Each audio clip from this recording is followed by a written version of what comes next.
Traba la tercera parte de las estrellas del cielo y las arrojó sobre la faz de la tierra. Queridos, el mal, según la Biblia, no fue creado por Dios. El mal, según la Biblia, consiste en la degradación del bien. Un ángel perfecto en hermosura, más sabio que Daniel, lo define la Escritura. Un ángel perfecto en todos sus caminos, experto en música, después de Dios el más experto en música. A causa de su hermosura, se creyó tanto, tanto, tanto, y por la cercanía de Dios, que él quiso darle golpe de estado a Dios y corrompió la perfección. Escúcheme por favor. ¿Qué es el mal? La degradación del bien. No tenemos una naranja podrida sino a partir de una naranja buena. No tenemos una mala manzana sino a partir de una manzana buena. Así que la degradación del bien hace el mal. Así surgió.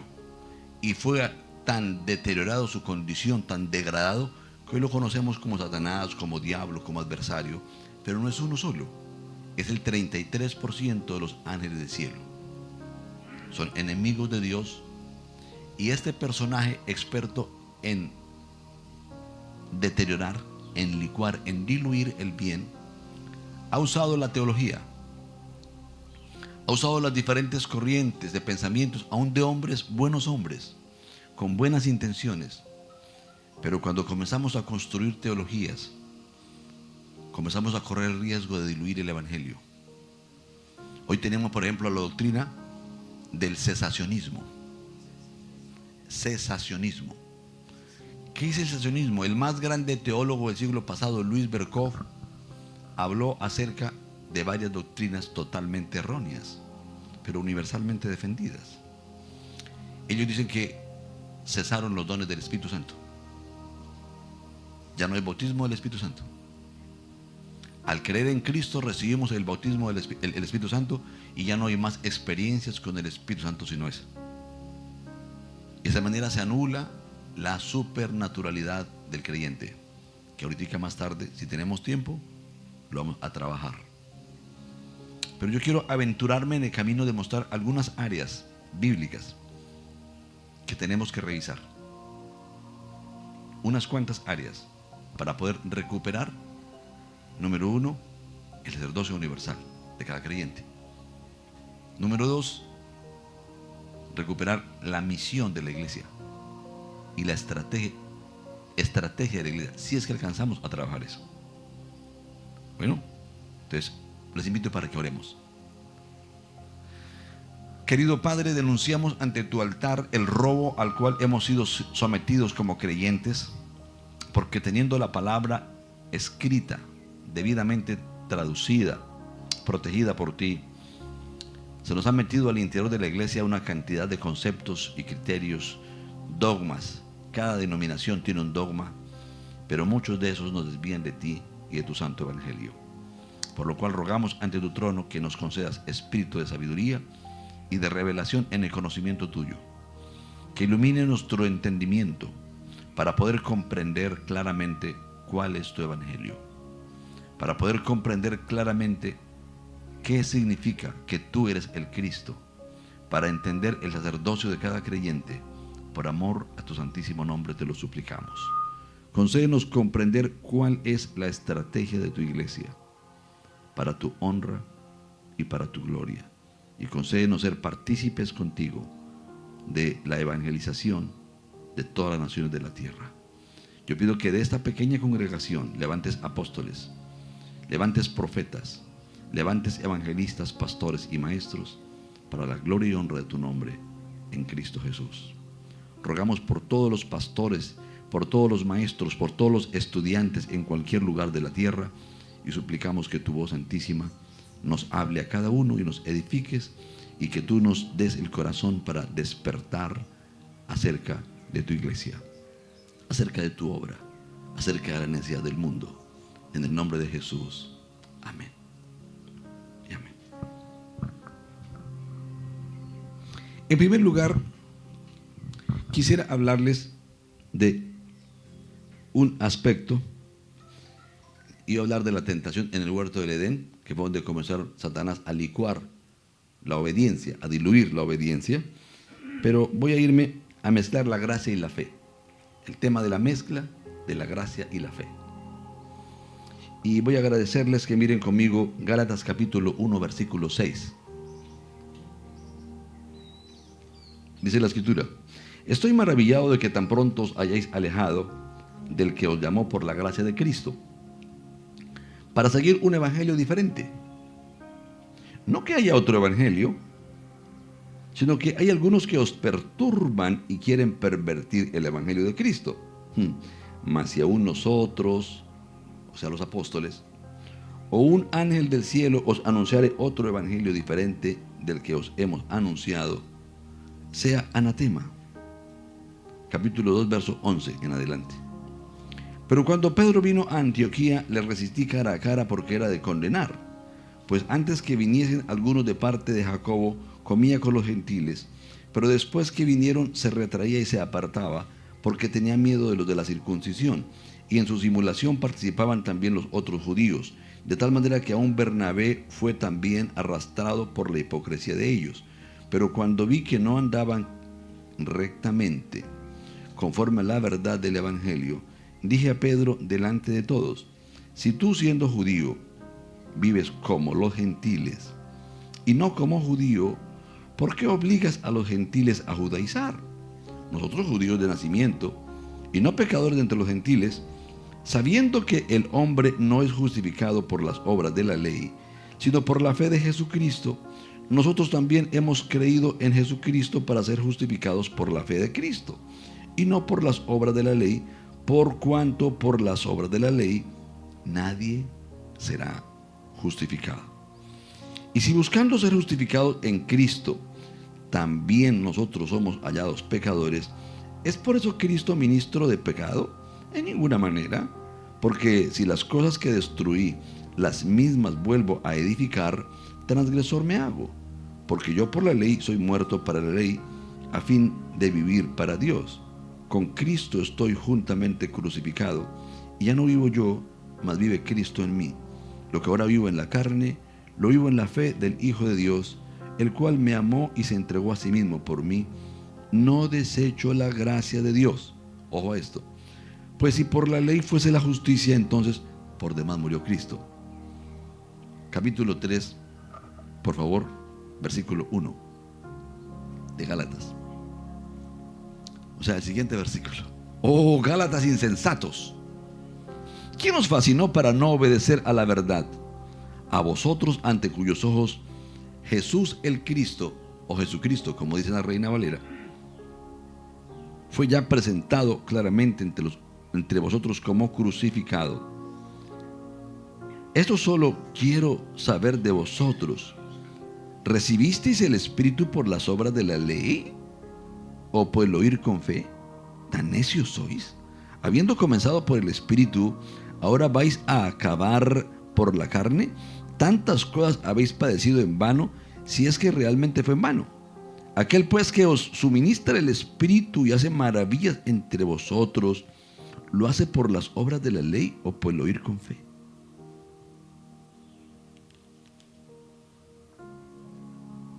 Tenemos dos escuelas. Las dos escuelas hacían discípulos. Una es la escuela del sacerdocio de Leví. ¿Qué enseñaban ellos? Los 10 mandamientos, más 603 mandamientos adicionales que predicó para completar 613 mandamientos, que son la suma de la ley que dio Dios a través de Moisés. Así que ellos aprendían a hacer muchas cosas para heredar la salvación, pero se les olvidaba un pedacito, que la ley tiene un sistema restitutivo y sustitutivo a través de un animalito para expiación. Así que cada año se mataba el cordero de la expiación, y las personas eran justificadas por la sangre de ese animalito inocente, el cordero de la expiación. Pero había una vaca zaina, una vaca roja, que también se mataba, se quemaba y se guardaban las cenizas. Y cuando no era tiempo de la fiesta de la expiación y alguien cometía algún pecado, se cogía un poquito de ceniza de esa vaca colorada, se batía con un hisopo que era un manojito de hierbas aromáticas y se le salpicaba con la ceniza de la vaca. Porque es a través de la sangre que se obtiene expiación de pecados. Siempre era por gracia. Siempre otro era la víctima, un animalito inocente. Así que la gracia, la ley nunca fue un pacto.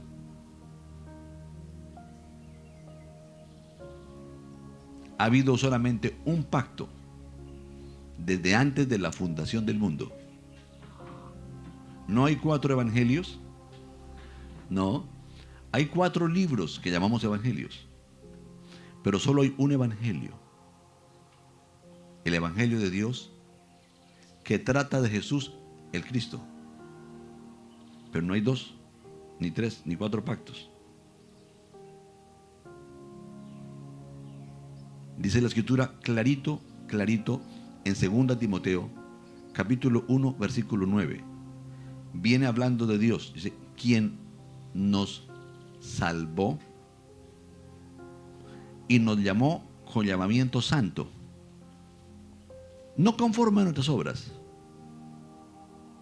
sino según su propósito y la gracia que nos fue dada en Jesús el Cristo antes de la fundación del mundo.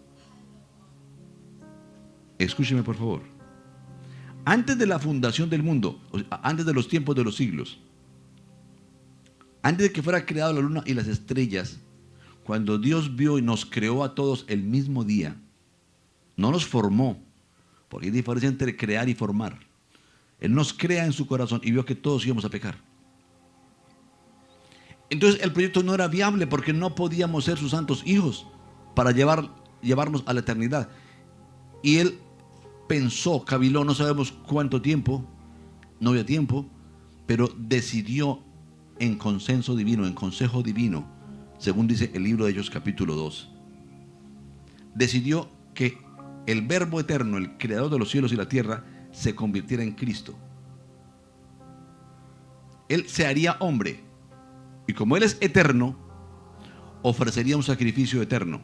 Como es infinito, ofrecería un sacrificio infinito. Como es absolutamente santo y perfecto, nos cubriría y nos otorgaría por el mecanismo de la imputación la misma justicia de Dios. Nos reconciliaría con Él. Tomaría nuestro corazón de piedra, nos daría uno de carne, nos insuflaría el espíritu de vida por el cual podemos obedecer la palabra. Escúcheme por favor. Y nos concedería un testimonio a cada uno de los seres humanos que realmente estamos con Él, y el testimonio se fundamenta en el nuevo nacimiento. Porque pasamos de una muerte a una vida indiscutible. ¿Me hago entender? Pero la otra escuela es la escuela de si haces este cumplimiento de todas estas cosas, vas a heredar la vida eterna. Por eso a Jesús le formularon preguntas: Maestro, ¿qué hemos de hacer para heredar la vida eterna? ¿Qué respondió Jesús? Que creáis en aquel en el cual Él ha enviado. Esa es la obra de Dios que Él demanda. Juan capítulo 6. Todo lo que Él pide es que creamos. ¿Por qué? Porque Jesús, el Cristo, no vino para enseñarnos solamente un mundo de cosas que son correctas. Cuando miremos la estrategia, les voy a contar 4 aspectos de la estrategia de Cristo que debemos recuperar. La enseñanza fue solamente una. La instrucción teórica, una estrategia. Él vino para aclarar la doctrina. Dios, oíste que fue dicho a los antiguos: no matarás, y cualquiera que matare será culpable de juicio. Pero yo os digo que cualquiera que se enoja contra su hermano ya es culpable de homicidio. No hace falta matarlo con estar enojados. Es igual que el homicidio. Oíste que fue dicho a los antiguos: no cometerás adulterio. Pero yo os digo Cualquiera que mira a una mujer en su corazón para codiciarla, ya adulteró. No hace falta matar ni ir a echarle un piropo a la muchacha. Solamente con mirar en el corazón ya es adulterio. Y eso no ha pasado de moda. Pero Jesús no vino solo a eso. Jesús vino a transformarnos. En nuestra boca está la palabra que transforma al peor delincuente, al pecador más acérrimo, cuando sabemos predicarla. Pero la iglesia no está predicando arrepentimiento de pecados. De hecho, hoy tenemos la llamada Iglesia de Juan en San Francisco, donde los pastores son una pareja de hombres casados. Y ya hay muchas iglesias, y ya en Colombia tenemos muchas iglesias con la banderita LGTBIQ y no sé qué más cosas. Y los pastores y líderes no tienen problema con su identidad de género. Cuando el 97% de los creyentes no evangeliza, hermanos, perdón si luzco dramático, pero esto me aterra. Digo, Dios, ¿qué espíritu hemos recibido para ser tan insensibles que no nos interese la salvación de otro?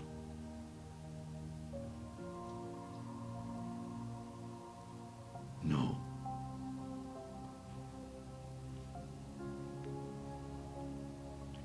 Aquí en el libro de los Gálatas, en la carta de los Gálatas, ocurre el fenómeno. Los Gálatas, los creyentes de Gálatas, habían escuchado que el Cristo se había hecho hombre, había habitado entre nosotros, el Dios eterno caminó en la tierra, su nombre fue Emmanuel, que significa Dios en medio de nosotros.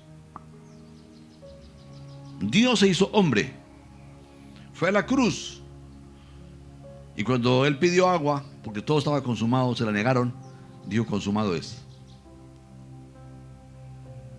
En tus manos encomiendo mi espíritu. Consumado es. Su última palabra fue consumado es. ¿Por qué? Porque la redención del hombre fue consumada. Dice la Escritura, porque doble ha recibido por su pecado. Recibimos una paga que sobrepuja más del doble de los pecados de todos los seres humanos, porque la gloria de Cristo, que es infinita y eterna, está por encima de cualquier pecado humano. Así que somos absolutamente redimidos en Él. ¿Qué hace entonces el diablo? Como él es experto en degradar el bien, por eso me tomé el tiempo de hablarles de él. ¿Cómo actúa el adversario? Buscando degradar el bien. Por ejemplo, le dice a una parejita que son novios, ustedes se van a casar, ya son esposos. Y tienen, ¿qué les falta? El rito allá ante el pastor o ante el juez. ¿Qué problema tienen de tener vida de pareja? Absolutamente sí tiene problema. Absolutamente sí. Por supuesto que sí. Pero el adversario se encarga de que hoy por hoy he oficiado más de 450 matrimonios. Usted sorprendería el porcentaje de parejas que me ha tocado ponerlos en disciplina porque ellos simplemente adelantan la luna de miel antes del matrimonio. De cristianos. ¿Quién los convenció? ¿Quién los enseñó a diluir? A reducir un poquito. Hicieron el matrimonio, se casaron en la iglesia, se casaron ante el juez o ante el notario, pero ya habían adelantado algo. Están diluyendo. ¿No está el mal? ¿Nota usted la forma de... En el caso de los Gálatas, ¿qué hace Satanás? Coge algo bueno, coge la ley. ¿La ley viene de Dios o no? Fue la ley de Dios a través de Moisés, era buena, pero ya no correspondía, Porque la ley fue el ayo que nos condujo a Cristo. Pero venido Cristo ya no estamos bajo ayo. Ahora ya no estamos esforzándonos, sino que estamos descansando en Cristo. Y cuando creemos en Él, recibimos el Espíritu que nos vivifica.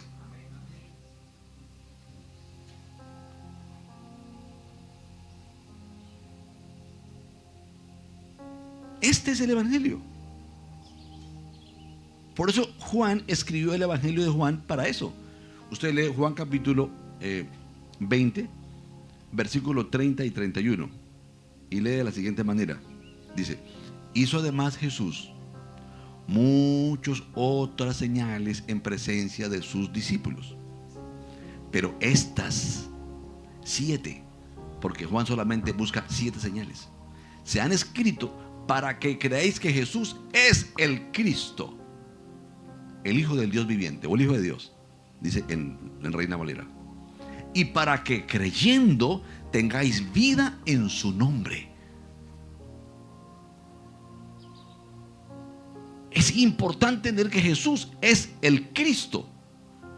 Y Juan comienza a explicar en el versículo 1 de qué trata el Cristo. ¿Qué dice? En el principio era el Verbo, y el Verbo era con Dios, y el Verbo era Dios. Este era en el principio con Dios. Verso 3: todas las cosas por Él fueron hechas, y sin Él nada de lo que existe fue hecho.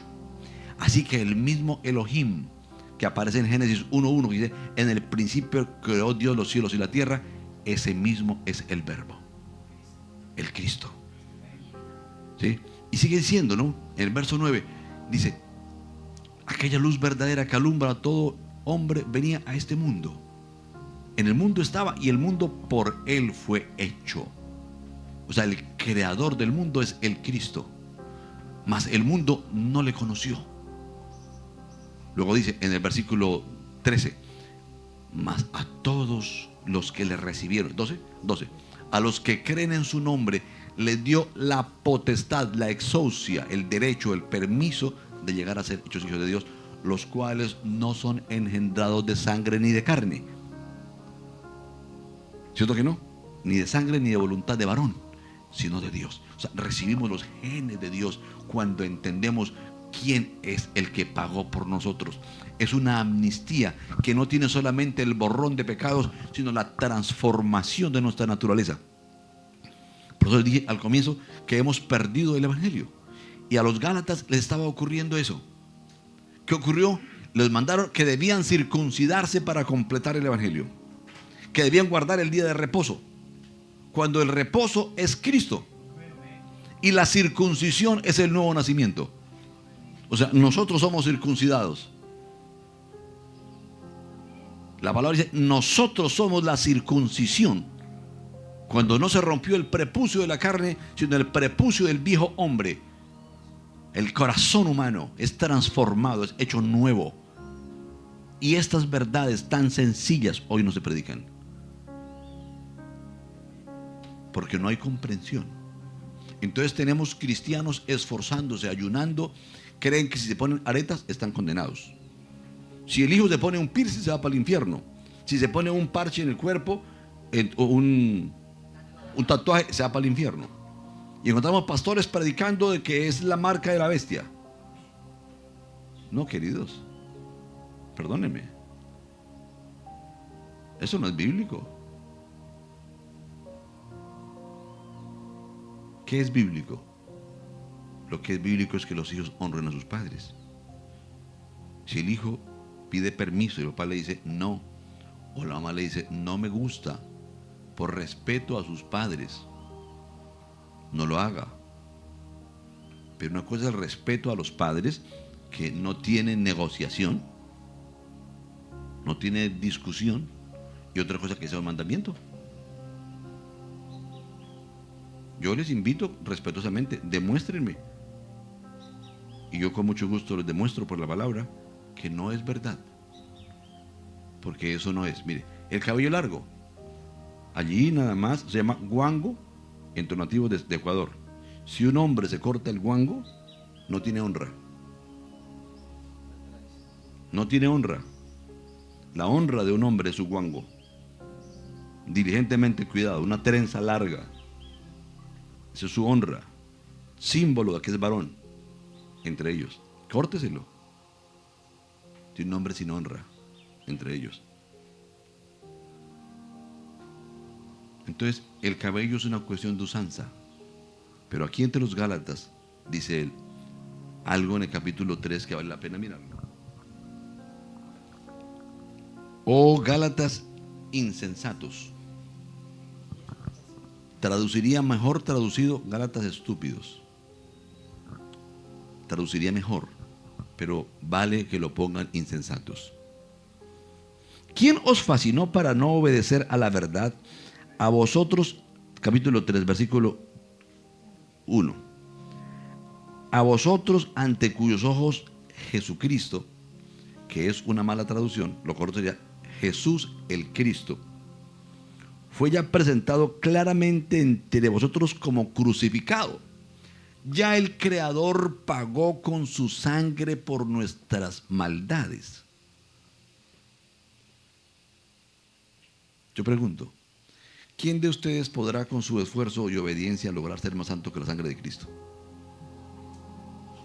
¿Habrá algo más puro y santo que la sangre de Cristo? ¿O que su Espíritu Santo? Eso es lo que Él nos cubre. Con eso es que Él nos santifica, nos limpia. Así que es inmejorable. Lo que podemos perfeccionar es nuestro carácter, más no la santidad. Podemos perfeccionar nuestra conducta, mas no la santidad. Algunos relacionan carácter y conducta con santidad. No es verdad. Muy bien. Sigo leyendo. Esto solo quiero saber de vosotros. ¿Recibisteis el Espíritu por las obras de la ley o por el oír con fe? ¿Tan necios sois? Habiendo comenzado por el Espíritu, ahora vas a acabar por la carne. Tantas cosas habéis padecido en vano, si es que realmente fue en vano. Aquel pues que os suministra el Espíritu y hace maravillas entre vosotros, ¿lo hace por las obras de la ley o por el oír con fe? Escúcheme por favor. Hoy día no se habla del bautismo del Espíritu Santo.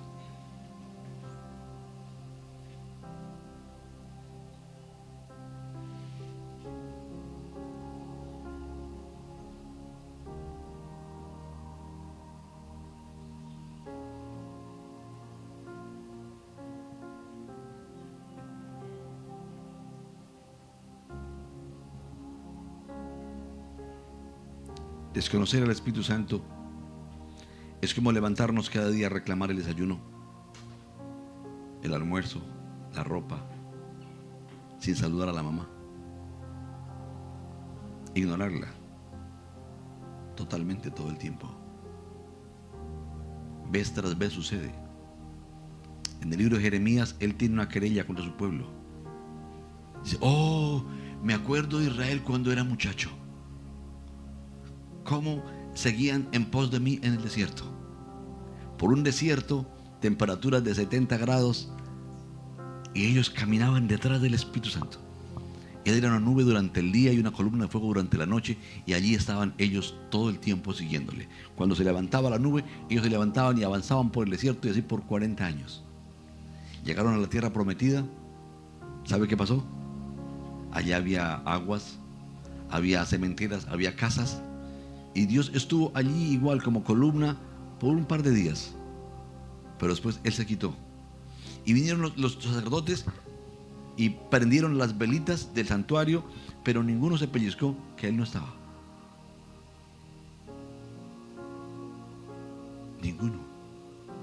Ninguno sintió la ausencia.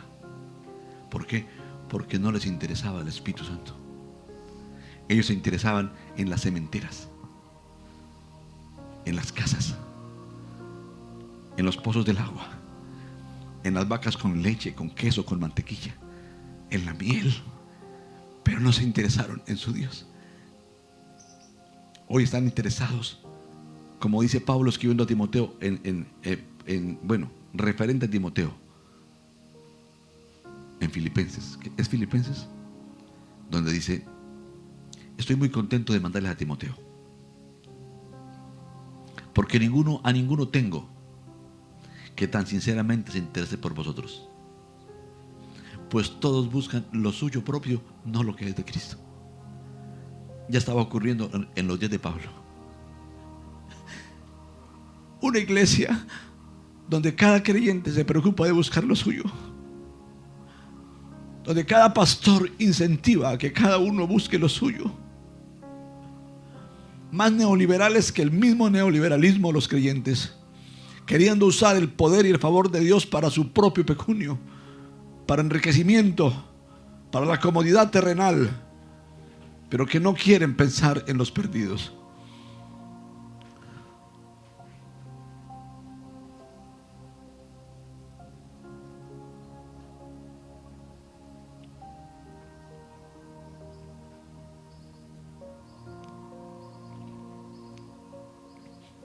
No estamos hablando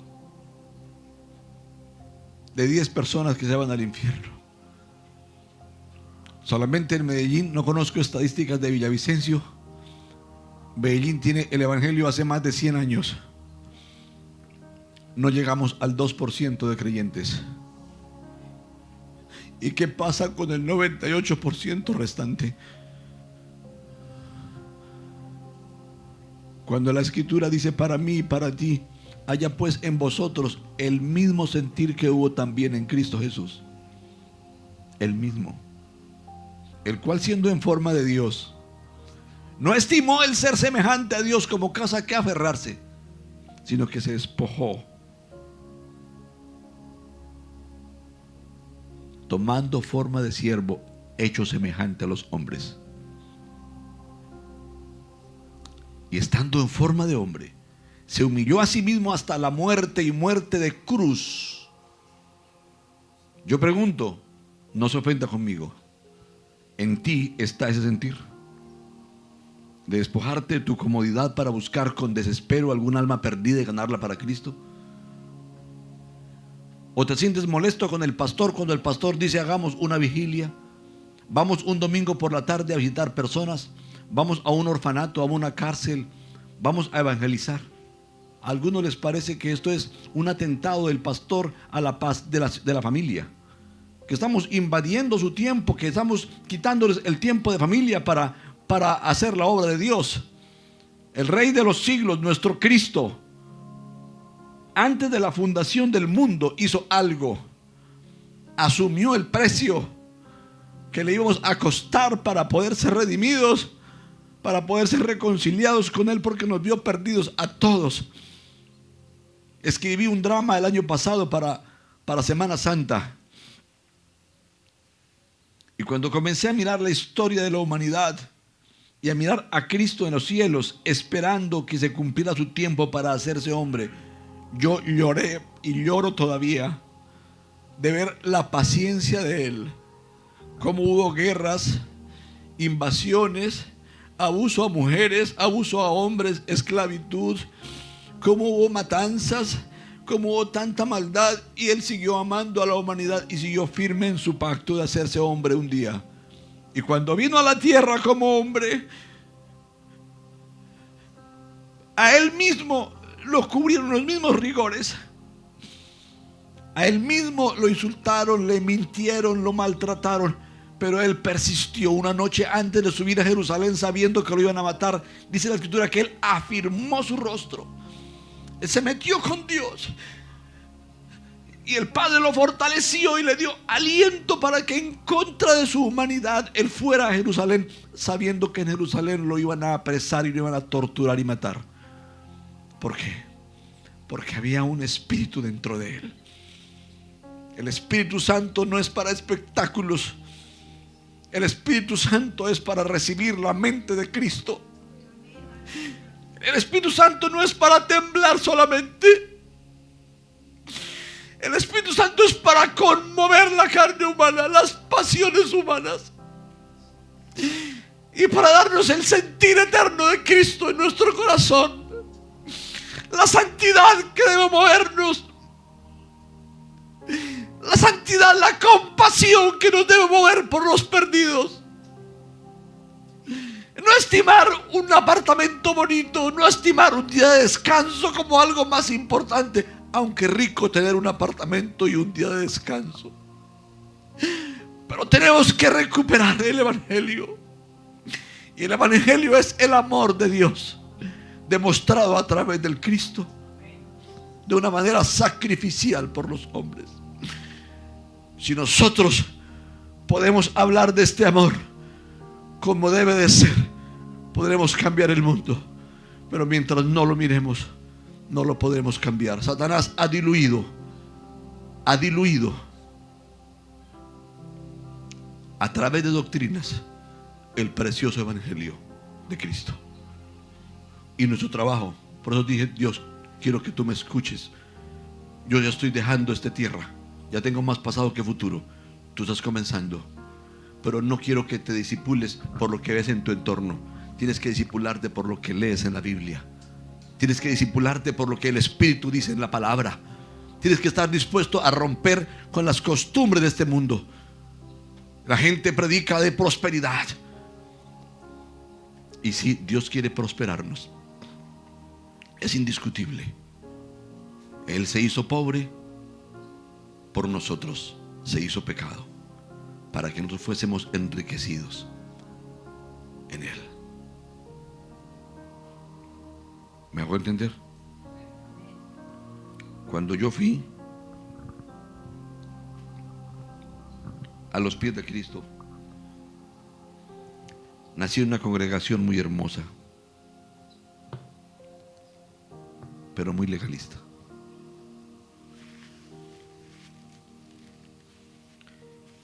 Y se me metió una mentira. Alabo a Dios por esa mentira.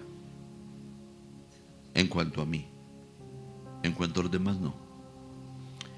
Dijeron que Jesús tenía predestinados a unos cuantos para ser apóstoles, profetas, evangelistas, pastores o maestros, que eran escogidos por Él antes de la fundación del mundo.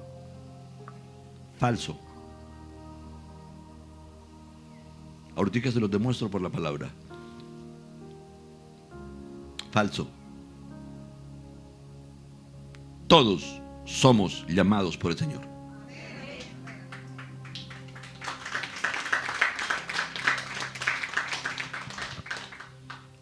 Y como el Señor hizo misericordia conmigo porque tengo un trasfondo muy feo, muy difícil,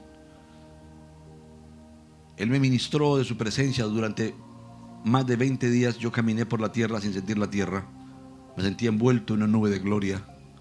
No podía ni leer la Biblia porque yo la abría y era como que Cristo estuviera frente a mí hablándome y comenzaba a llorar. Era todo el tiempo hablándome. Fue un encuentro con Jesús.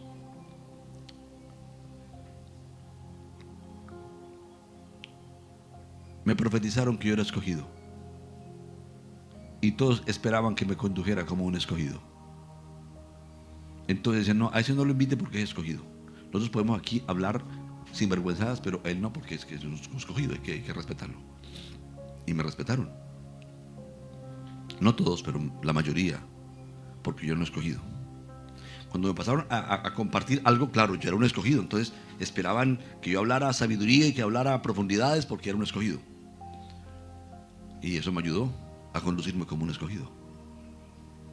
Pero el resto de personas no los ayudó, porque no se sintieron escogidos.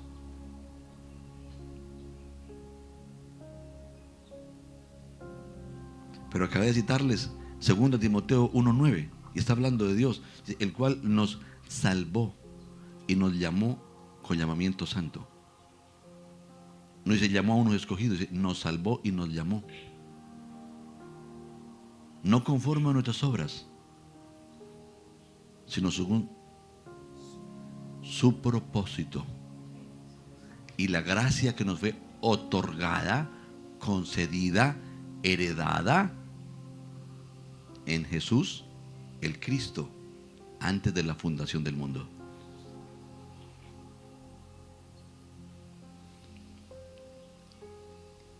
Estoy hablando solamente de un aspecto de cómo el Evangelio fue diluido. Yo quiero pedirles un favor, antes de avanzar. Cierra sus ojos.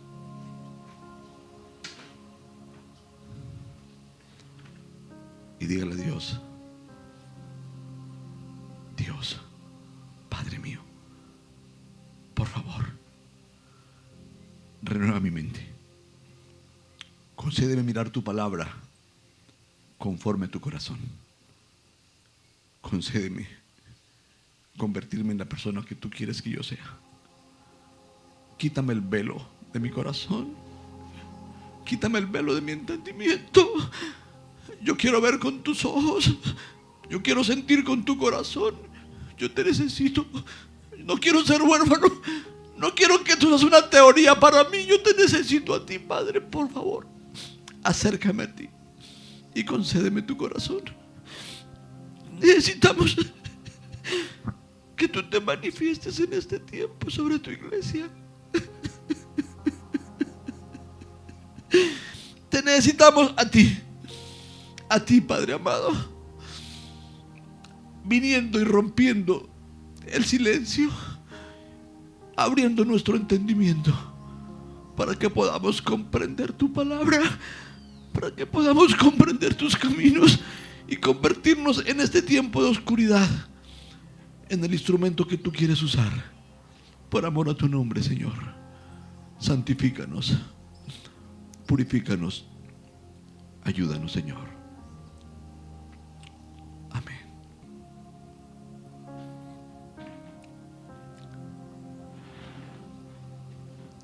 Voy a referirme al patriarcado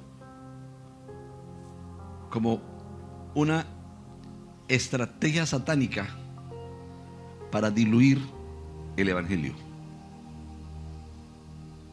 Ya mencioné la mentira que me favoreció, pero que desfavoreció a muchos jóvenes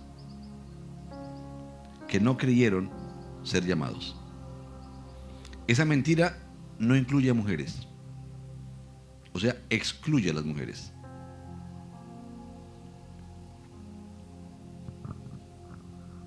Hace poquito me despidieron de una organización de alcance mundial, muy bonita. Me vinculé a ellos porque tiene cosas muy buenas. Pues ellos no creen que una mujer puede llegar a ser anciana, o sea, apóstol, profeta, evangelista, pastor o maestro. Oiga, qué bendición tan grande, oiga. Que Dios lo guarde y lo proteja, lo bendiga. No solamente por darme un tinto. Yo recuerdo cuando Rumber le decía a su hermanita, yo le digo Rumber todavía, es que Rumber y yo somos amigos de hace mucho rato, tenemos casi la misma edad, aunque se nota que él es mayor. ¿Sí? Y más decente. Para buen entendedor, pocas palabras. Entonces llegaron dos niñas hermosas, pero dos princesas, dos muñequitas. Y ellos, él y un tal Luis Arbey Álape, les pusieron. Y claro, como eran los tipos pinta, ellas tampoco miraron por otro lado. Como que se ponen de acuerdo. Uno para cada una. Y ahí están, juiciositos. ¿Sí? Los feitos, como nosotros no teníamos chance en ese tiempo, ahora tampoco menos. ¿Sí? Según los hombres, ¿no? Según Dios, Él también preparó una persona para mí. Les puedo decir a los niños, a los jovencitos, un día van a pensar en casarse, pidan a Dios su esposa.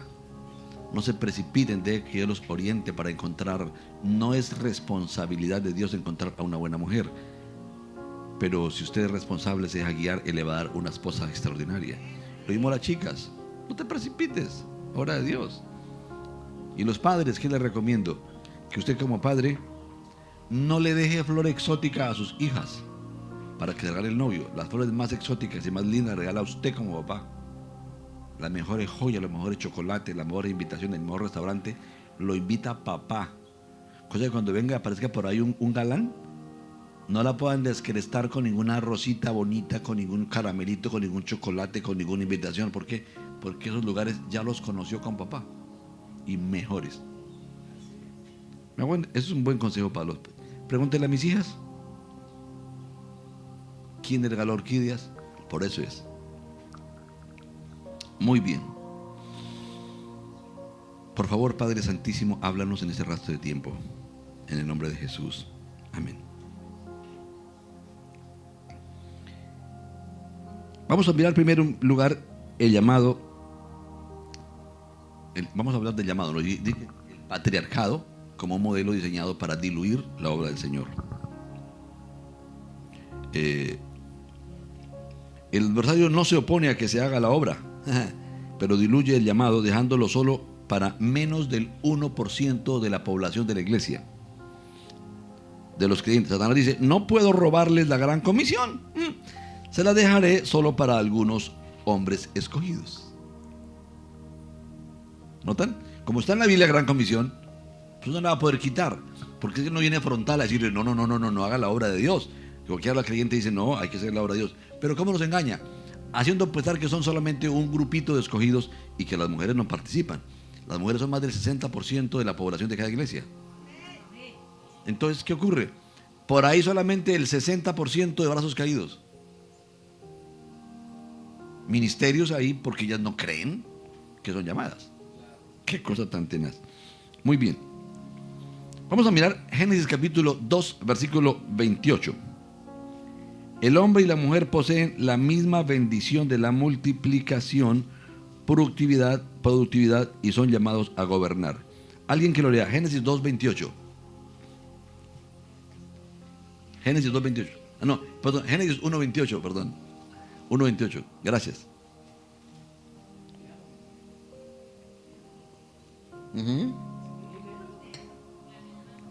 Dice: y los bendijo Dios. ¿A quiénes? Y quiero que sepan una cosa. Esa bendición no la pronunció Dios en la tierra. Esa bendición la pronunció Dios en el cielo. Ahí el hombre y la mujer estaban en el cielo. Es en el capítulo 2 que son formados. Ahí están solamente creados. Los bendijo Dios. ¿Y qué les dijo? Fructificad y multiplicaos. O sea que la misma unción de fructificación y multiplicación que reposa sobre el hombre, reposa sobre la mujer. Eso de que si el hombre se va, la mujer se muere de hambre, eso ustedes lo saben más que yo, es mentira. Muchas mujeres prosperan más después de estar solas que con el marido. ¿Por qué? Porque es la bendición de Dios la que reposa sobre ellas. Entonces, lo correcto es obedecer a la palabra: fructificad y multiplicaos, llenar la tierra y sojuzgadla. Señoread, ¿qué más dice? Muy bien.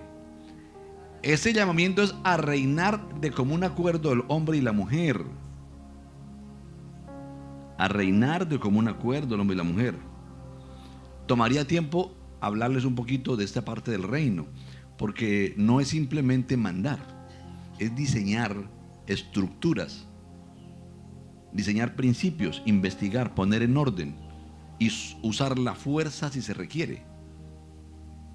Sojuzgar significa eso, ¿no? Usar la fuerza si se necesita.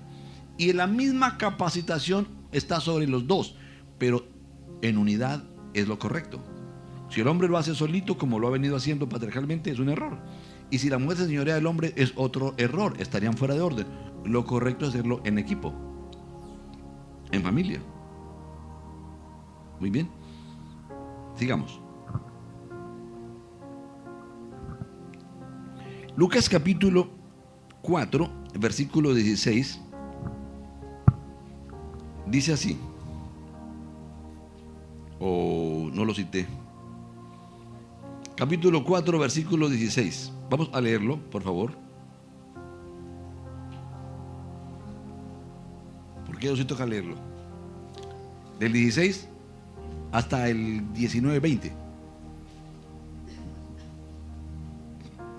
Dice que Jesús entró a la sinagoga en el día de reposo y se le dio un rollo, el rollo de Isaías, y él fue al capítulo 61 que dice: el Espíritu del Señor está sobre mí, por cuanto me ha ungido, me ha enviado Dios a predicar las buenas nuevas a los pobres.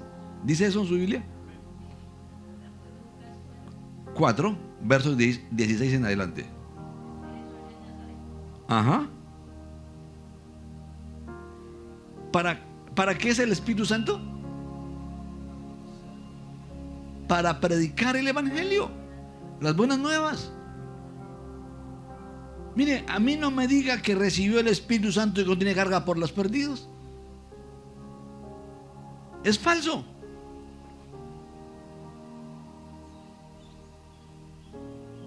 ¿Qué más dice? Para dar vista a los ciegos. O sea, para iluminar el entendimiento de los que no lo tienen. No tienen iluminado su entendimiento. ¿Para qué más? Oprimidos. ¿Por qué? Por el machismo, por el abandono, por la soledad, por la pobreza. Una niña abandonada. Mire, en Colombia tenemos la módica suma del 80% de los niños que se presentan ante un notario no tienen un hogar constituido por papá y mamá. 80%. Somos uno de los países más deteriorados en la familia del mundo. En Japón solamente el 2% de las familias que presentan a un niño no son hogares formales. Aquí tenemos el 80% de informalidad. Así que el 80% de los niños colombianos está predestinado por nuestros adultos irresponsables a crecer sin papá o sin mamá. Generalmente sin papá.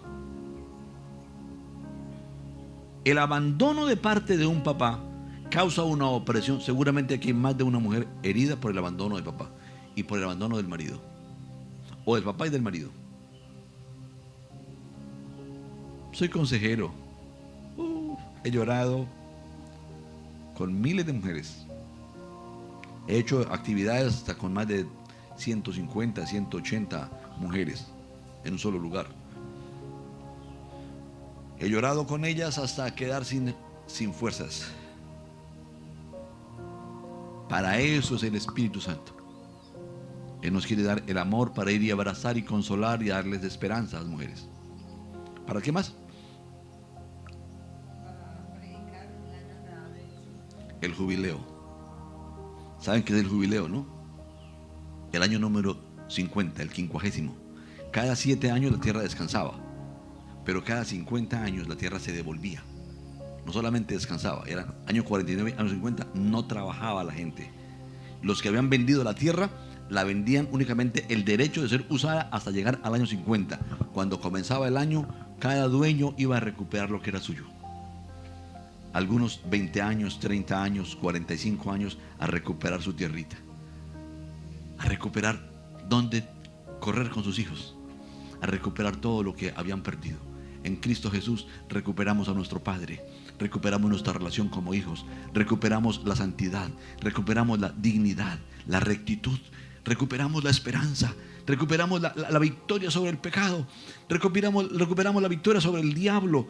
Todo lo que el diablo nos robó nos lo tiene que devolver, porque eso es lo que hace Cristo. ¿Cierto? Entonces, ¿para qué fue el Espíritu Santo? Hechos capítulo 1, versículo 8. Pero recibiréis poder cuando haya venido sobre vosotros el Espíritu Santo, y me seréis testigos en Jerusalén. ¿Para qué es el Espíritu Santo? Para tener el poder de ser testigos de Jesús el Cristo. Por eso el diablo no quiere que tú recibas el poder del Espíritu Santo, o que tengas el Espíritu para hacer. Él sí produce eso, pero ese no es el fin. Él sí causa eso y más, pero ese no es el propósito. El propósito es que vayas y testifiques que Jesús es el Cristo. El Cristo. Que Él es el Cristo.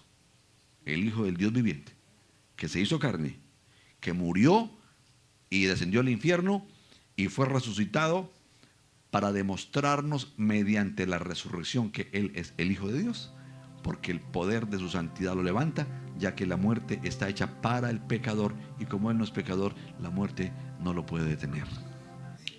Dale un aplauso a Dios.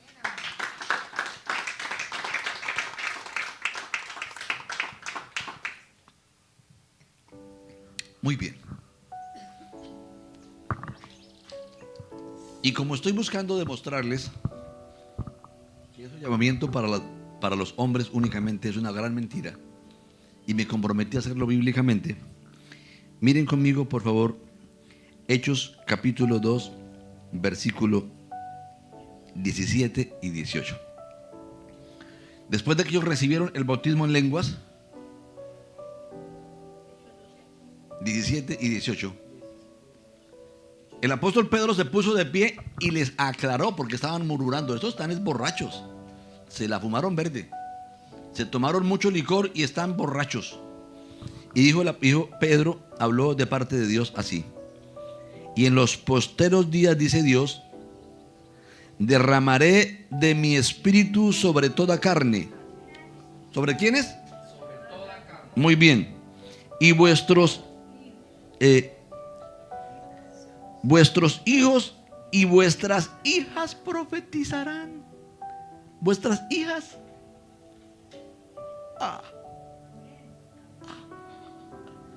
Yo hago fiesta. Nuestro Padre no es machista.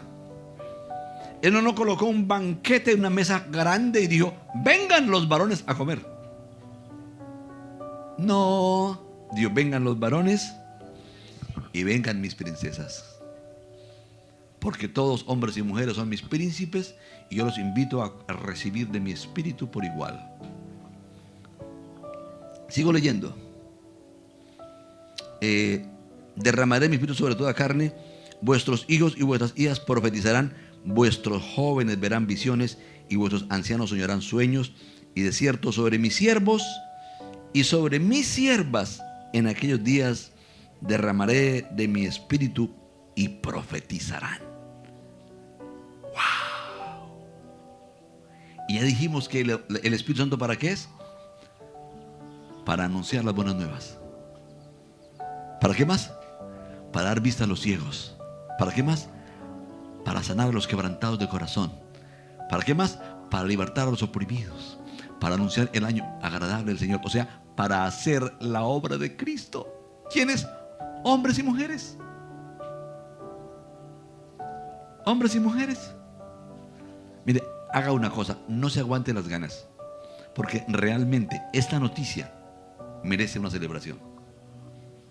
Denle un aplauso a Dios.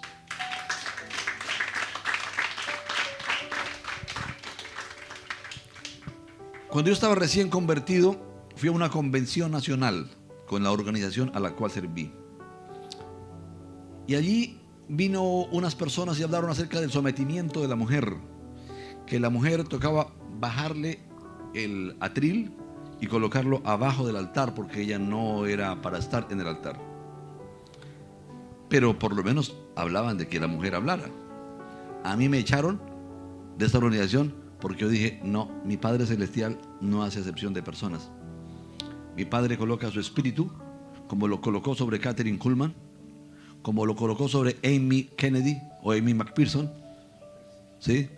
Ella realmente es apellido Kennedy, McPherson por el esposo. La fundadora de la Iglesia Cuadrangular, la misión más grande sobre la faz de la tierra, la fundó una apóstol mujer. Apóstol mujer.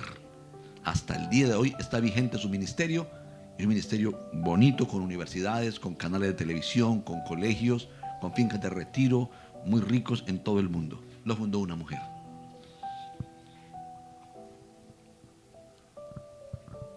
Usted verá si sigue creyendo de que el ministerio es únicamente para los hombres.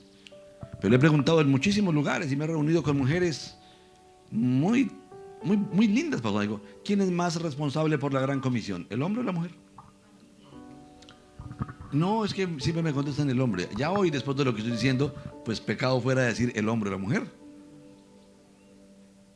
Pero si notan que ha sido diluido el evangelio. ¿Notan que tenemos que tener los pantalones? Entiéndeme, espiritualmente, tengo que tener la hombría en Cristo para mirar la Biblia como está en la Biblia y hacer claridad cómo es el evangelio, qué cosas tiene el reino de Dios, cómo debe ser la iglesia.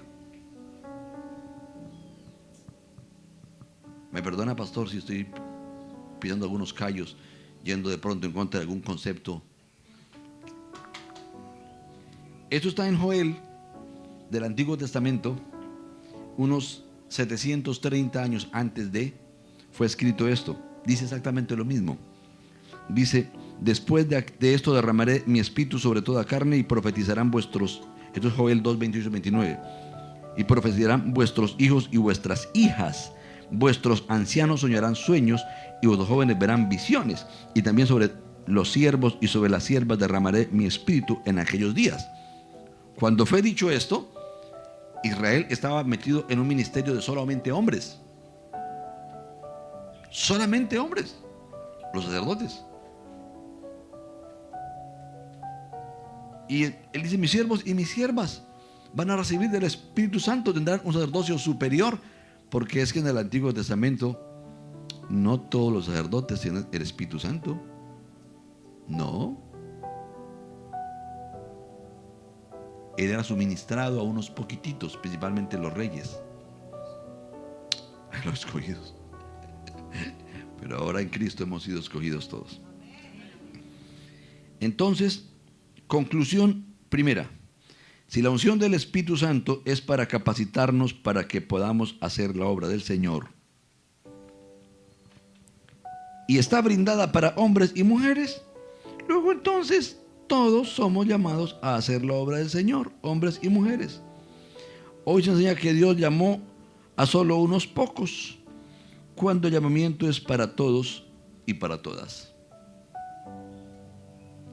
Levanten la mano los que se sienten llamados por el Señor a hacer la obra del ministerio, después de lo que estoy hablando. Déjenla arriba, déjenla bien arriba.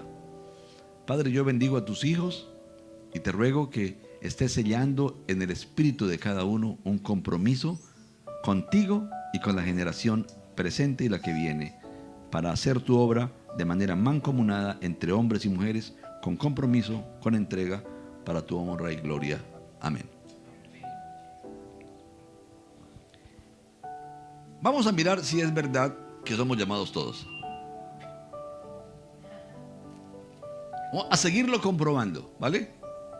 Por favor, busque Isaías, capítulo 6.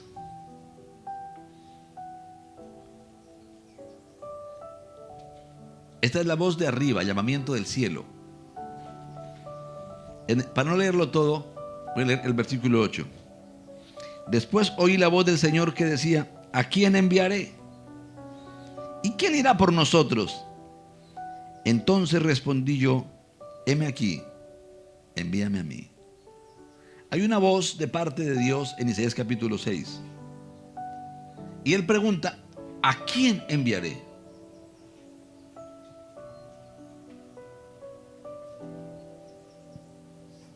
Hay una voz invitando a los voluntarios. Isaías dijo, heme aquí, envíame a mí. Para mí, aquí ese Isaías es Cristo. Tengo algunas razones para afirmarlo. Él fue quien dijo, heme aquí. Y como somos su cuerpo,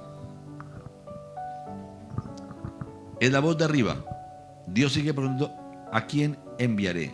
¿Alguien aquí le puede decir al Señor, Padre, aquí estoy, envíame a mí? Lo hemos cantado. Heme aquí, yo iré, Señor, que dispuesto estoy, llevaré tu gloria a las naciones. Lo cantamos hombres y mujeres, pero a la hora de ir a las mujeres dicen, no, es que las mujeres no son enviadas.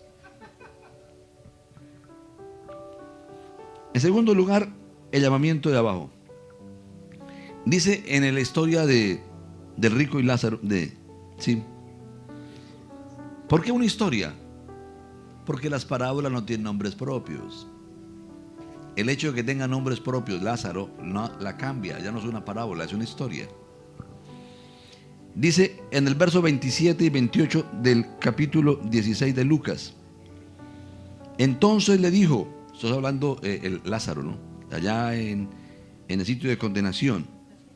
Lucas 16, versos 27 y 28. Te ruego pues, Padre, que le envíes a la casa de mi padre, porque tengo 5 hermanos para que les testifique, a fin de que no vengan ellos también a este lugar de tormento. Hay una voz de abajo. La voz de los condenados, que le ruega a la iglesia para que la iglesia vaya a sus familiares, porque ellos saben que sí existe una condenación. Ellos ya están viviendo la separación de Dios y están rogándole a Dios para que su iglesia vaya a predicar a esos familiares que se han quedado. Tenemos que escuchar la voz de arriba y la voz de abajo, pero hay una voz de afuera. Hay una voz de afuera. Dice en el libro de Hechos, en el capítulo 16, versículo 9: y se le mostró a Pablo una visión de noche. Un varón macedonio estaba en pie rogándole y diciéndole: pasa a Macedonia y ayúdanos. Cuando vio la visión, enseguida procuramos partir para Macedonia, dando por cierto que Dios nos llamaba para que les anunciésemos el evangelio. Escúcheme por favor, pero poderlo decir. Es la voz de los necesitados. Cuando este varón macedonio le dijo a Pablo: ven y ayúdanos, Pablo no dijo: es la voz de los necesitados. Dijo: es la voz de Dios. ¿Lo leyó? La voz de los necesitados es la voz de Dios. Yo no sé si está pasando en Villavicencio, pero en Medellín le colocan un aparatico para infertilizar a las niñas.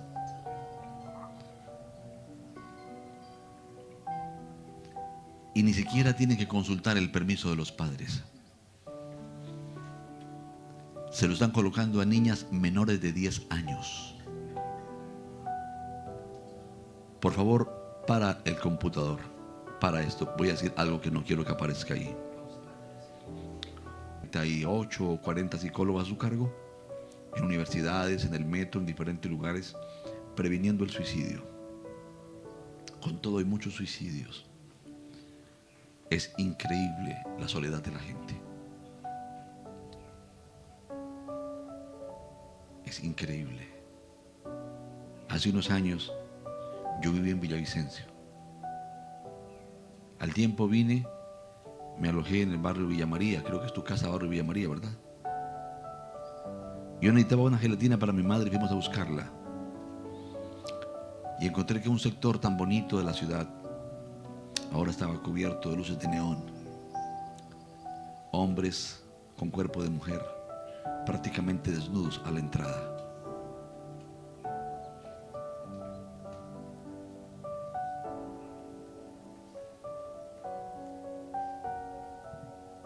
Yo te pregunto, ¿qué futuro tienen ellos? Yo te digo, tienen un futuro tan grande. Tienen un futuro tan glorioso. Como hijos de Dios. Como santos predicadores del evangelio. Como redimidos. Tienen hogares. Si nosotros como iglesia vamos y le llevamos la buena nueva, que ya el Cristo se hizo hombre, que ya murió y resucitó, que ya su pecado está pago, que ya su naturaleza está transformable, que solamente es acudir a Cristo y pedir esa transformación. Yo tengo discípulos que fueron transexuales, prostitutas en Europa, como hombres convertidos en mujer. Hoy son hombres con hijos.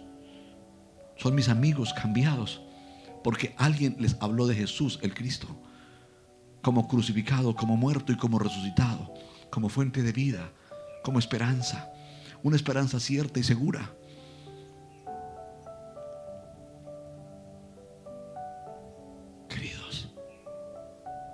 Queridos, necesitamos ese Espíritu Santo, pero con desespero.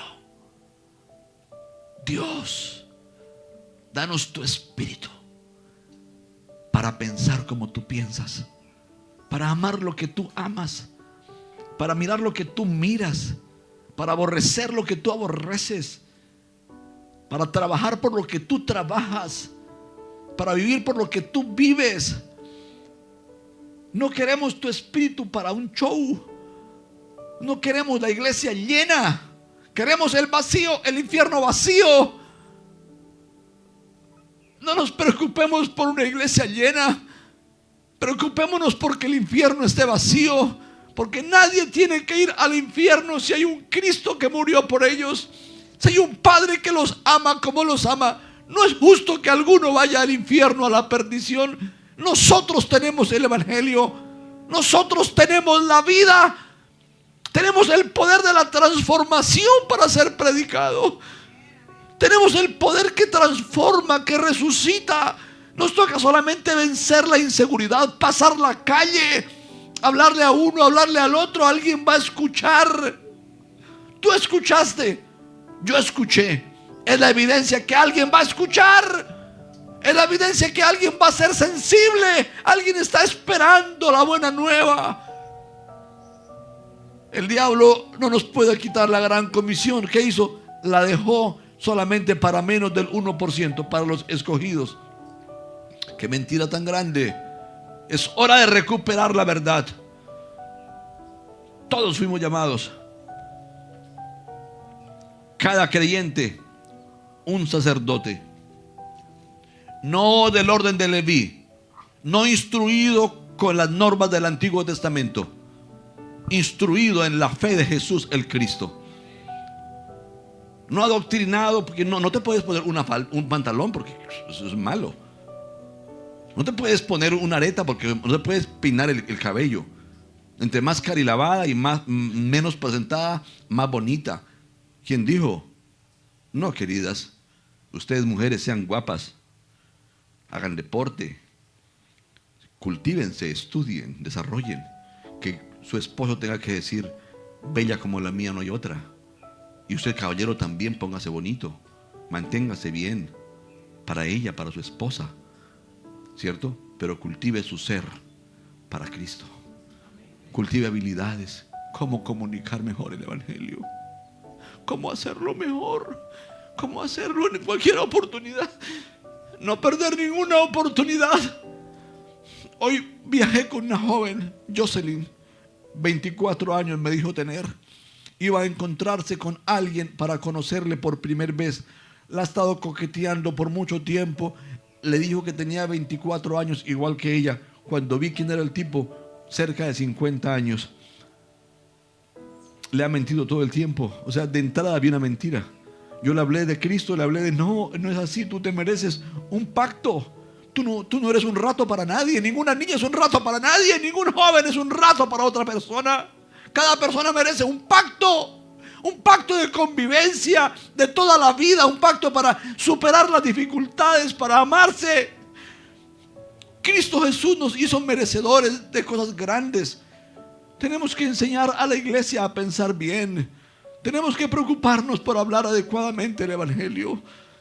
Debemos recuperar el evangelio, queridos, y recuperar la misión de la iglesia. No conformarnos con un grupito. Con este grupito es suficiente para pagar el arriendo y pagar la nómina. No, queridos. No, queridas. Necesitamos el Espíritu de Cristo para amar como Él ama. Por eso el diablo no quiere que pensemos en el bautismo del Espíritu Santo. Que no lo busques. Es que tú pones a buscar el Espíritu Santo, terminas pensando como Cristo, hablando como Cristo, haciendo los milagros de Cristo. El diablo no quiere eso. Porque ahora te es natural actuar como Cristo. Y por eso el diablo no quiere eso.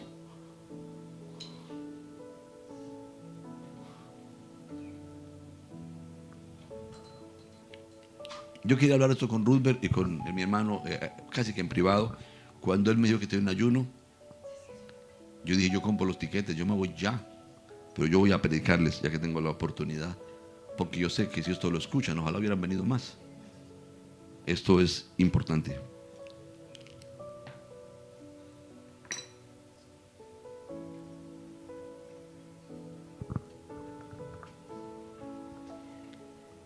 Por último, el llamamiento de adentro. Dice la escritura en primera carta a los Corintios capítulo 9, versículo 16. Primer carta a los Corintios 9, 16. Pues si anuncio el evangelio, no tengo por qué gloriarme, porque me es impuesta necesidad. Y ay de mí si no anunciar el evangelio. El Espíritu Santo te pone la carga de predicar el evangelio. Así que es una necesidad predicarlo. Es el llamamiento de adentro.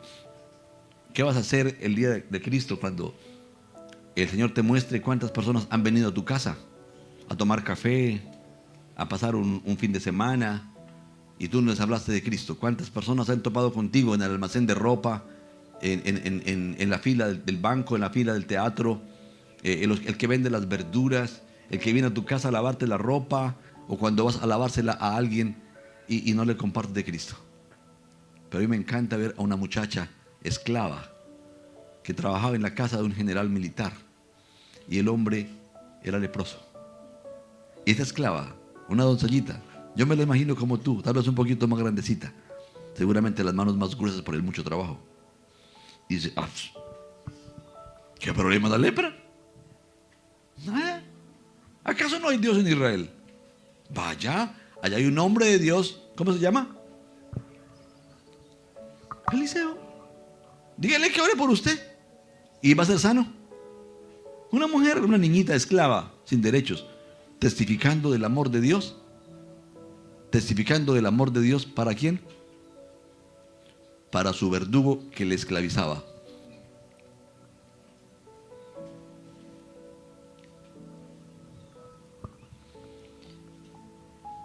Y por último quisiera que leyéramos un pasaje en Juan capítulo 17, versículo 18. Dice, como tú me enviaste al mundo, así también yo los he enviado al mundo. ¿A quiénes envió Jesús al mundo? ¿Solamente a los 12? A todos. Entonces la segunda conclusión es que el llamamiento sí es para todos. ¿Qué opinas tú? ¿Vamos a seguir predicando que Dios predestinó a unos poquitos para ser llamados? ¿O vamos a predicar el evangelio que está en la Biblia?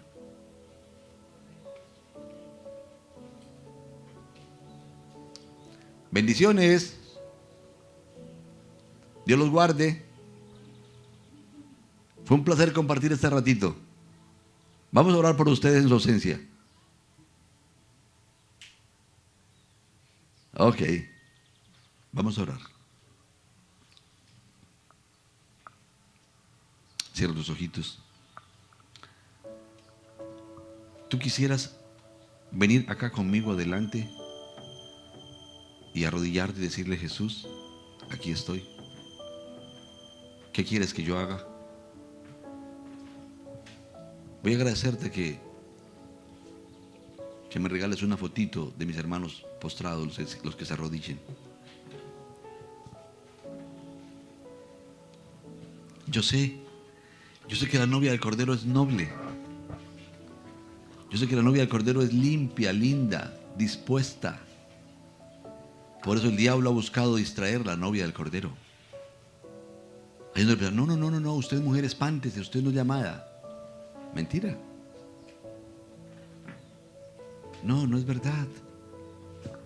No es verdad. Apocalipsis capítulo 1, tenga la cortesía.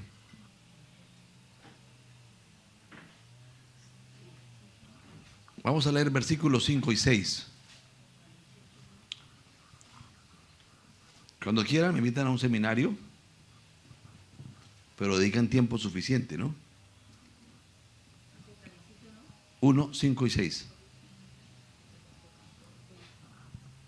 Tiempo suficiente es, por ejemplo, una semana desde las 6 de la tarde hasta las 11 de la noche. Algo así más o menos, ¿no? Que yo pueda decir, voy a aprovecharle, sacarle los pasajes.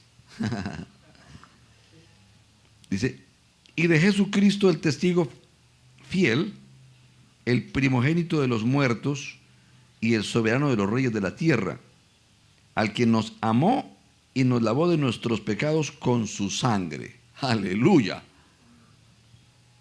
Y nos hizo reyes y sacerdotes para Dios, su Padre. A Él sea gloria e imperio por los siglos de los siglos. Este pasaje está diciendo que Dios te lava con su sangre y te hace sacerdotisa para Él, pero reina también. Una misión de gobierno. De eso no vamos a hablar ahora, pero vamos a hablar de el sacerdocio. O sea, Él te compró con su sangre, es un hecho que ya tú lo creías. Todos lo creemos, a hombres y mujeres. Pero, ¿por qué hemos descuidado el hecho de que somos sacerdotes para Dios el Padre?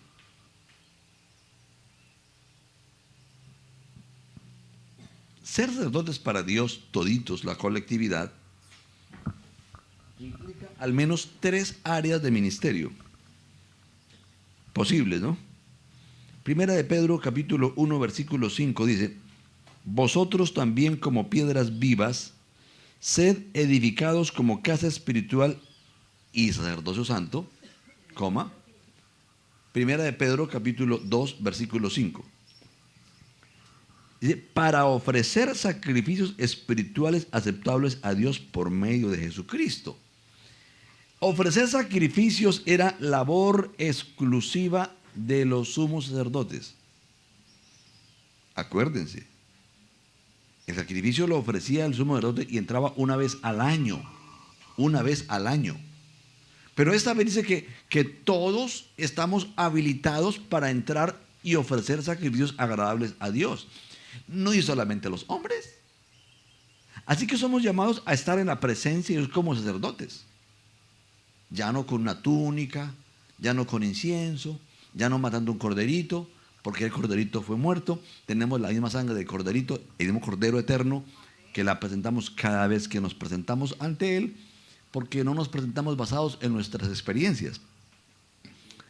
Porque si nos presentamos con nuestras experiencias, la mayoría van a estar deprimidos porque no logran calificar para Dios. ¡Ay! ¿Sí me hago entender? ¿Quién de ustedes no ha estado alguna vez decepcionado de sí mismo y lleno de culpa? Hemos estado así. Pero cuando aprendemos a entrar a la presencia de Dios confiando no en nosotros, sino en su sangre, disfrutamos de la presencia, bebemos de Él, y el beber de Él nos capacita para vivir sin pecado.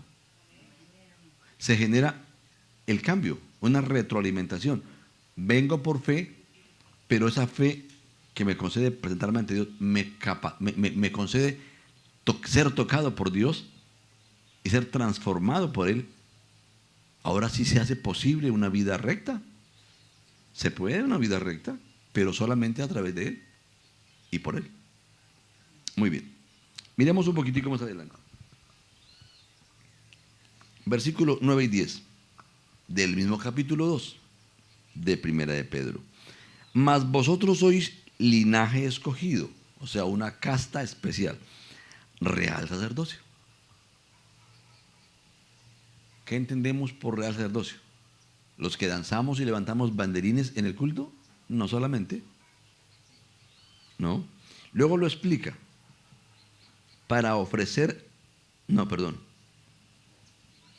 que anunciéis las virtudes de aquel que os llamó de las tinieblas a su luz admirable. Vosotros que en otro tiempo no erais pueblo, pero que ahora sois pueblo de Dios, que en otro tiempo no habéis alcanzado misericordia, pero ahora habéis alcanzado misericordia. O sea, ¿quiénes? Los ex borrachos, los ex adúlteros, los ex mentirosos, los ex-men.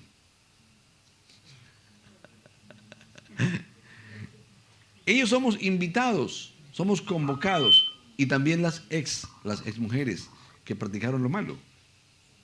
Ahora Él nos convierte en instrumentos, dice, para que anunciemos la virtud. Ahora, si fuera a anunciar, en griego, la palabra sería kerigma, que es proclamar, anunciar con palabras, pero no es kerigma. Ahí lo que la palabra dice es evidenciar. Evidenciar las virtudes, mostrarlas. Se pueden usar palabras, pero la primera evidencia es que tú y yo somos transformados, que somos criaturas nuevas, Que se note que somos santos, alegres, llenos de fe, no amargados, no quejumbrosos, no preocupados del mundo, sino gente santa. Que se note. Pero también mostrar el poder de sanar enfermos. El poder de orar por la persona y que reciba el don del Espíritu Santo. El poder libertar a los oprimidos. Y el mostrar también por nuestra conducta que no tenemos el afán de acumular dinero en este mundo. Nuestro afán es usar el dinero para ganar las almas. Ayudar a que la gente triunfe. ¿Usted sabe por qué razón Dios no le dio hijos a Abraham?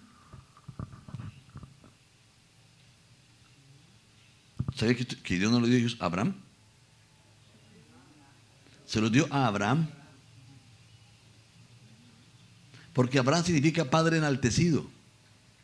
O sea, uno que vive para que lo elogien, para que los demás produzcan para su pecunio, para su propio orgullo, para que los demás le sirvan. Así lo llamó el papá. El papá parece que era neoliberal, era como discípulo de Uribe Vélez. Y, sí, padre enaltecido. Sí, porque es que el neoliberalismo propone eso, ¿no? Que cada uno forma a los hijos para estudiar para que ganes y gané para que seas alguien, para que tengas.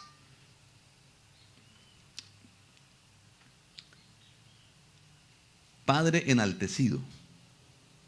Dios dijo, yo lo voy a llamar, lo voy a desgastar, lo voy a sacar punta. Y así lo hizo. Y cuando estaba viejito, le dijo, ahora te voy a llamar Abraham. O sea, padre de multitudes. Los que somos papás sabemos que el que tiene plata morirá de cualquier cosa menos de ahito. Ahito. Indigesto por exceso de comer. Porque siempre tocará comer la comida, compartir la comida con otro. Y vivimos para levantar a otros, para que estudien. Uno les compra la ropa bonita que uno no se compra. Uno les compra la cama cómoda que uno se compra. Compra el computador que uno no se compra. Uno los lleva a los lugares, les invierte lo que uno no invirtió en uno, lo hace por ellos. ¿Por qué? Porque uno vive para levantarlos a ellos, para que sean mejores que uno. A esas personas que viven para levantar a otros, es a los que Él quiere multiplicar. A los Abraham. ¿Ya decidiste vivir para levantar a otros o vives para que otros se levanten a ti? Tiene que le pusieras cuidado. Agárralo. ¿Vivirás para levantarte tú mismo y para usar a otros para que te levanten o vivirás para levantar a otros? Eso es una visión grande en un niño muy, muy pequeñito de apenas 15 años. Es una sabiduría del cielo. ¿Me hago entender? Esto es a lo que yo me estoy refiriendo. Bueno, muchachos, yo creo necesario comenzar una organización. Quiero pedirles que sean mis socios en oración. Voy a contarles de qué trata. Fue una de las razones por las cuales yo terminé predicando en este ayuno, pero yo no venía a esto. Pero yo más enojado que invitaran a predicar este ayuno. ¿No me notaron que estaba rabioso? Sí. Yo venía a hablar con mis amigos personalmente, con Rumber, con su esposa Sandrita, con allá el joven Abel y su esposa. ¿Dónde está la esposita? Aquí está la esposa, ahí está el nene, está la suegrita. Él sí se viene equipado. Qué bonito. Quiero pedirles que sean mis socios en oración. Yo creo necesario crear una escuela para la formación de pastores, misioneros, que sean pastores misioneros, que tengan este sentir que estoy hablando. Hoy solamente mencioné un par de detalles. Son pastores misioneros de una nueva forma de pensamiento y de una nueva estructura. Bueno, Abel no tiene compromiso con ninguna denominación, él podría hacerlo. Mi hermano Rudberg pertenece a una denominación con su esposa y ellos tienen que tener lealtad con su organización. Así que seguramente podrán orar por mí, pero de ahí para adelante compromisos no pueden adquirir conmigo, porque es normal, ellos deben una lealtad a su organización con la que trabajan. Pero quiero preguntarle, ¿quién de ustedes haría sociedad conmigo en oración? Y estaría orando, sería mi amigo, mi equipo de oración. ¿Quién de ustedes quisiera orar? Padre Santísimo, levanta pastores, hombres y mujeres, matrimonios, que se dispongan para hacer tu obra misionalmente. Levanten la manito. Muy bien, les agradezco mucho por su sociedad. En cuanto a Rumber, al pastor Rumber y al pastor Abel, yo los quiero no solamente como socios de oración, yo por supuesto su esposa de cada uno, sino también como personas que aportan ideas, conceptos, criterios. ¿Por qué? Porque ellos no son niños. ¿Sí? Lo mismo mi hermana Nayiber, no son niños. Son personas que han caminado en el Evangelio mucho tiempo y que han visto lo que corresponde y lo que no corresponde. Han visto lo bueno, lo malo y lo feo de nuestra iglesia cristiana. Y podemos levantar una generación de personas nuevas. ¿Sí? Cuando entendemos que en la iglesia somos todos iguales, pero diferentes, entonces entran algunos conceptos que hoy no voy a mencionar a juego. Y por eso les ruego muy profundamente su oración. Esto tiene mucho tiempo de reflexión y mucho tiempo de oración. Yo no llevo 2 meses escuchando esto ni preparándome. Yo llevo orando por la escuela más de 10 años. Y estoy como demoradito para comenzar.